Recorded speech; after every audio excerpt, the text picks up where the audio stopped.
அதனால் உலக முடிவில் அன்னை மரியாள் என்ன சொல்கிறார்கள் என்றால், நம் திருச்சபையில் எல்லா விதமான ஜபங்களும் இருக்கும், ஆனால் உண்மையான ஜபம், உண்மையான நம்பிக்கை இருக்காது. அதான் வரிசையாக சொல்லி பார்க்கிறார்கள். இதிலிருந்து நாம் பொருள் எடுத்து பார்க்க வேண்டும். எல்லாமே உருவகமாக பேசுகிறார்கள்.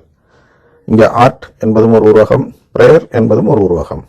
அப்ப இந்த இடத்துல உருவகமா பார்க்கும்போது தான் நாம் அந்த உண்மையை அறிந்து கொள்ள முடியும். என்ன உண்மையை அறிந்து கொள்கிறோம் என்றால், கடவுளிடம் உறவு கேட்பதை தான் சாத்தான் தடுக்கிறான்.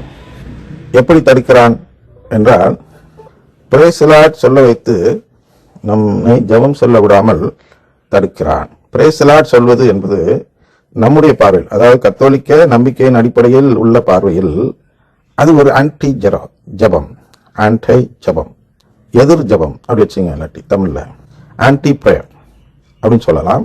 ஆன்டி பிரேயர் என்ன? ஜபம் செய்ய வேண்டிய செயலுக்கு நேர் எதிரான செயலை அது செய்கிறது. இப்பதான் சொன்னோம், ஜபம் என்றால் உறவு கேட்பது. ஆனால் பிரேஸ் தி லார்ட் சொன்னால் நாம் என்ன சொல்கிறோம் என்றால், உறவு வேண்டாம் ஆண்டவரே என்று சொல்கிறோம். ஏனென்றால் நாம் அந்த மக்களோடு இணைந்து விடுகிறோம். உறவு வேண்டாம் என்று சொல்லக்கூடிய மக்களோடு இணைந்தவர்கள் என்று நம்மை காட்டிக்கொள்கிறோம். எந்த இதில் இருந்தாலும் அவர்கள் தான், நாம் தான் அப்படின்னா, இந்த ஜபம் சொல்பவர்கள், ஜபம் சொல்லாதவர்கள், இல்லாட்டி எதிர் ஜபம் சொல்பவர்கள், ரெண்டு பேரும் கடவுள்கிட்ட தான் பேசுறோம். கடவுள்கிட்ட பேசுறதெல்லாம் ஜபம் இல்லைன்னு தான் சொன்னோம். ஏன் சொன்னோன்னா, இதுதான் கடவுள்கிட்ட என்ன பேசுகிறோம் என்பதை வைத்துதான் ஒரு விஷயம் ஜபமா ஆர்ட்டா என்று மாறுகிறது. பிதற்றலா என்று ஏற்கனவே பார்த்தோம். இந்த ஜபத்தில் இந்த விண்ணப்பம் இல்லை என்றால் அது பிதற்றலாக மாறிவிடுகிறது. அதைதான் பிரேஸ் தி லார்ட் என்ற அந்த ஜபம், அவர்களுடைய எழுத்து வடிவ ஜபம் என்று சொல்லலாம். ஏன்னா மனப்பாடமாக சொல்லப்படும் ஜபம் அனைத்துமே எழுத்து வடிவம் பெற்றது போன்ற பலனை தான் தருகிறது. எனவே எல்லோரும் மனப்பாடமாக சொல்லக்கூடிய ஜபம் தான் பிரேஸ் தி லார்ட் என்ற ஜபம். இந்த ஜபம் பிரேயராக, அதாவது கடவுள் எதிர்பார்க்கும் ஜபமாக இல்லாமல் போய்விடுகிறது. இந்த ஜபம் கடவுளுக்கு உதவும் ஜபம் அல்ல, கடவுளிடம் உதவி கேட்கும் ஜபம். கடவுளுக்கு உதவ வேண்டிய ஜபம் எது என்றால், உறவு கேட்கும் செயல் தான் கடவுளுக்கு உதவும் ஜபம், அதாவது கடவுளின் குடும்பத்தை வளர்க்கும் ஜபம்.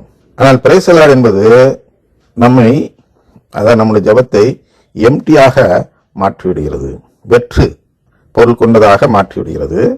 வெற்று பொருள் கொண்ட வார்த்தைகளை தான் பிதற்றல் என்று இயேசு மத்தேயு 6 கூறுகிறார். 6:6-9 படிச்சீங்கன்னா அதில் புரியும். அதான் புறவனத்தாருடைய ஜபம் என்று சொல்கிறார். அவர்களை போய் பிதற்ற வேண்டாம் என்று சொல்கிறார். ஏன்னா புறவனத்தார் நல்ல வார்த்தைகளை கொண்டு நல்ல ஜபங்கள் எழுதியிருக்கிறார்கள். அதுல என்ன அழகான வார்த்தை, அலங்கார வார்த்தைகள் என்னென்ன எழுதியிருக்கிறீர்கள் என்று கடவுள் பார்ப்பதில்லை. மாறாக என்ன கேட்கிறீர்கள் அவரிடம் என்பதை தான் கடவுள் பார்க்கிறார்.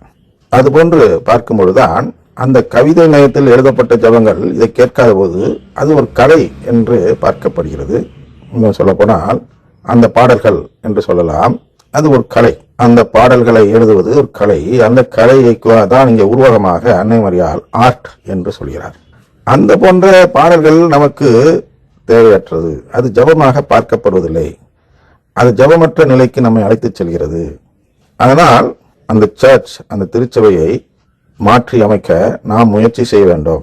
அப்போதுதான் திருச்சபையை காப்பாற்ற முடியும். அப்படின்னா திருச்சபை இறந்து விட்டால், திருச்சபை எப்போது இறந்துவிடும் என்றால், அனைவரும் இந்த நம்பிக்கையை இழந்து விட்டால். அங்கே நினைவே நகர் மக்கள் மனம் மாறுவது குறித்து பேசும்பொழுது, ஒரு ஆன்மாவாவது உங்கள் உறவு கேட்கும் ஆன்மாவாக இருந்தால் அழிக்காமல் விட்டுவிடுவீர்கள் ஆண்டவரே என்று கேட்கிறார் அல்லவா? அது போன்ற ஒரு சூழ்நிலை தான் அது. இந்த தற்காலத்துக்குரிய உருவக நிகழ்ச்சி அது. அந்த சூழ்நிலை தான் இப்பொழுதும் இந்த திருச்சபைக்கு உயிர் கொடுத்து கொண்டிருக்கிறது. ஏதென்றால், யாராவது ஒருவராவது இந்த கடவுளின் உறவை, பில்லியல் தத்தெடுப்பை நம்பும் வரை திருச்சபைக்கு உயிர் இருக்கும். எல்லோருமே இந்த நம்பிக்கையை விட்டுவிட்டால் திருச்சபை இறந்துவிடும். அதனால்தான் அன்னை மரியாள் கவலைப்படுகிறார்கள், கண்ணீர் விடுகிறார்கள், பல இடங்களில் தோன்றி கெஞ்சுகிறார்கள், ஜபம் சொல்லுங்கள், ஜபம் சொல்லுங்கள் என்று. இவர்கள் எல்லாம் ஜபம் என்று சொன்னதும் ஏதோ கடவுள்கிட்ட பேசணும் போல இருக்குன்னு நினைக்கிறாங்க. இல்ல, கடவுள்கிட்ட உறவு கேளுங்கள், உறவு கேளுங்கன்னு அவங்க டைரக்டா அவங்க சொல்லக்கூடாது. ஏன்னா மறைபொருள் வெளிப்பட்டு விடும். எனவே அவர்கள் தோன்றும் இடங்களில் ஜபம் சொல்லுங்கள், ஜபம் சொல்லுங்கள் என்று சொல்லும் பொழுது நாம் என்ன செய்கிறோம் என்றால், இப்பொழுதெல்லாம் துதி ஜபம் சொல்கிறோம். அன்னை மரியாள் சொல்வதை கேட்பதாக நினைத்துக் கொண்டு, கீழ்ப்படிவதாக நினைத்துக் கொண்டு துதி ஜபங்கள் சொல்கிறோம். அதான் எம்டி ஜபம், அது வெற்று ஜபங்கள். ஜெபமாலை கூட நம்பிக்கை இல்லாத நிலையில் சொல்வார்கள் என்றால் அது கூட எம்டி ஜெபம் என்று சொல்லலாம். ஜெபமாலை என்பது இறந்து போன ஆன்மாக்கள் மீட்பு பெற வேண்டும் என்பதற்காக சொல்லப்படுவது.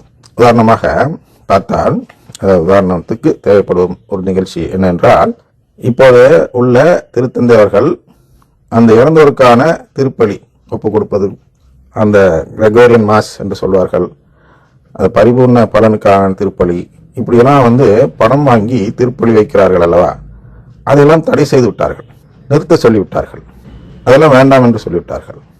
ஆனால் ஜெபமாலை குறித்து அவர்கள் ஒன்றும் சொல்லவில்லை. ஜெபமாலை என்பது என்ன? ஆன்ம மீட்புக்காக இறந்து போன ஆன்மாக்களுக்கு சொல்லப்படும் ஜெபம். அந்த இறந்து போன ஆன்மாக்களில் அவங்க சார்பாக நாம் விண்ணப்பம் வைக்கிறோம். அது திருவுழியத்தில் என்ன சொல்லப்பட்டிருக்கிறது என்றால், இறந்து போனவர்களுக்காக நாம் திருமுழுக்கு பெறுகிறோமே, அது ஏன் பெறுகிறோம் என்று கேட்கிறார்கள். அந்த இறந்து போனவர்களுக்காக நாம் திருமுழுக்கு பெறலாம் என்றால் என்ன பொருள் என்றால், அவர்களுக்காக நாம் ஜெபிக்கலாம். நாம் ஜெபித்தால் புறம்பே இருப்பவர்கள் உள்ளே வருகிறார்கள். அதான் ஆன்ம மீட்பு, இறந்தவர்களுக்கான ஜெபத்தின் பலன். அவர்கள் உள்ளே வருகிறார்கள், இறந்து போனவர்கள் திருச்சபைக்குள் வருகிறார்கள். அந்த நம்பிக்கை நம் இடத்தில் இருந்தால் நாம் திருச்சபையை வளர்க்கிறோம். அந்த ஜெபத்தை தான் அன்னை மரியாள் நமக்கு நம்மிடத்தில் கேட்கிறார்கள். ஜெபம் சொல்லுங்கள், ஜெபம் சொல்லுங்கள். ஆன்ம மீட்புக்காக சொல்லப்படும் ஜெபங்களை சொல்லுங்கள். ஆமா, நீங்களும் என்ன ஜெபம் சொல்ல வேண்டும் என்றால், உங்களுடைய மீட்பு அப்படின்னா கடவுளுடைய உறவை கேட்க வேண்டும், இடத்தை கேட்காதீர்கள், உறவு பிள்ளைகள் தத்தெடுப்பை கேளுங்கள் என்று நமக்கு சொல்லித் தருகிறார்கள். அதை தவறாக புரிந்து கொள்கிறவர்கள் தான் வேறு ஜெபங்கள் பக்கம் நம்மை அழைத்து செல்வார்கள். அதுதான் கவனச்சிதறல் என்று ஏற்கனவே பார்த்தோம். அடுத்து நாளை நாம் என்ன பார்க்க இருக்கிறோம் என்றால், people connected yet more alone என்ற தலைப்பை நாளை பார்ப்போம்.